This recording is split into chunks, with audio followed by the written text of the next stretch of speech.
sobie kogoś bliskiego, akurat tutaj. A jeśli go nie ma, to przypomnijcie sobie o nim. Bo to jest piosenka, którą napisał mężczyzna, którego kobieta wyrzuciła już za drzwi. Krótko mówiąc, ponieważ nie wracał do domu prostą drogą, tak jak to powinien mieć w zwyczaju. I ona nie wytrzymała tej sytuacji życiowej i w końcu powiedziała mu do widzenia. Ale wtedy, kiedy on sobie uświadomił, że już nie może do niej po prostu wrócić, to nic nie pomogło. Ani prośby, ani obietnice. Po prostu nie chciała już go widzieć więcej. I z tej rozpaczy ten mężczyzna usiadł i napisał piosenkę.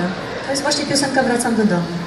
I kiedy wysłał jej tę piosenkę, to wyobraźcie sobie, że jej serce na nowo się otworzyło dla niego. Wybaczyła mu wszystko to, co złe. Postanowili zacząć raz jeszcze. Więc jeśli wy czasem jesteście na zakręcie, może to nawet jest dzisiaj, to pamiętajcie, że wybaczyć drugiemu człowiekowi to właśnie najpiękniejsze, co możemy zrobić. Wiem, że to czasem jest bardzo trudne. Dla każdego z nas. Ale wtedy jesteśmy ludźmi i wznosimy się ponad to wszystko, jeśli potrafimy być na tyle dobrzy i otwarci, żeby wybaczyć drugiemu człowiekowi jego błędy. Szczególnie ci chcę je naprawić. Życzę wam, żebyście tylko takiej miłości w życiu spotykali. Żeby wam było dobrze.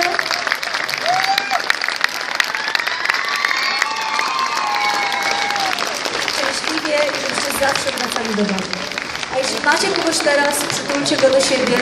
Jeśli są tutaj piękne małżeństwa, niech sobie przypomną, dlaczego wiele lat temu powiedzieli sobie tak, wybaczyli co złe, wrócili do domu i przytulili się mocno do siebie. Wracam do domu.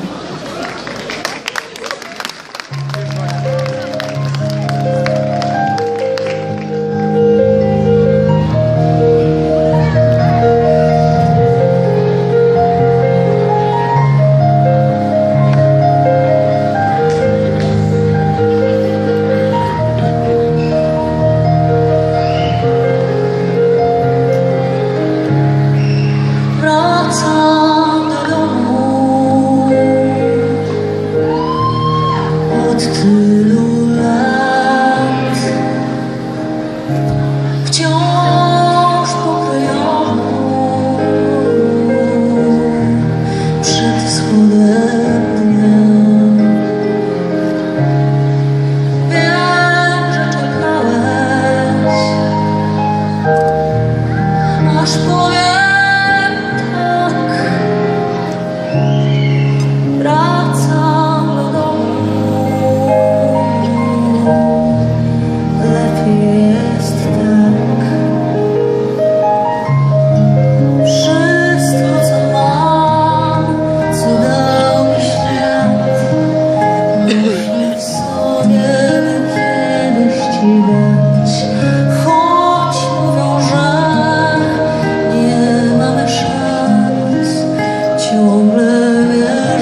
co dał mi świat, noszę w sobie, by kiedyś Ci dać.